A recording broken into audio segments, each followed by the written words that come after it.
Sir, good morning to you. And you went off on this thing yesterday. It got our attention. Here's part of what you said. Nike's a symbol of everything wrong with the corporate economy. They take advantage of our laws but send jobs overseas for sweatshop wages, partner with oppressive regimes, aggressively avoid paying any U.S. taxes, and then tell Americans to shut up and buy their stuff. Enough said?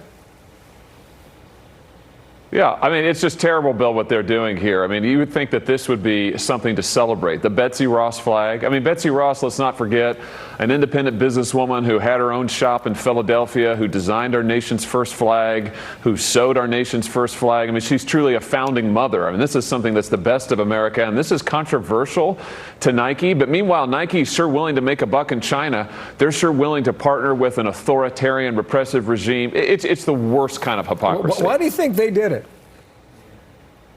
Oh, I think because it's all about the money at the end of the day. I mean, they want the money in China. That's why they're willing to take direction from the Chinese Communist Party. I mean, let's not forget, Nike just pulled a shoe design in the Chinese market because the Chinese government didn't like that the designer was a pro-democracy activist. So they're all about where they can make a quick buck. And let's be honest, I mean, Nike is more and more anti-American. I mean, they're shipping jobs overseas. Now they're engaging in this kind of anti-American activity. I mean, it's a shame to see. Here's the statement from Nike, and maybe you can tell us whether or not you agree with the reasoning.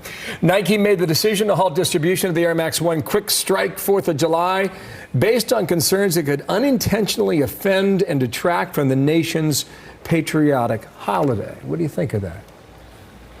Yeah, well, I mean, it doesn't have anything to do with patriotism. Nike is not interested in patriotism, clearly. Nike is interested in making a buck at the expense of the American worker.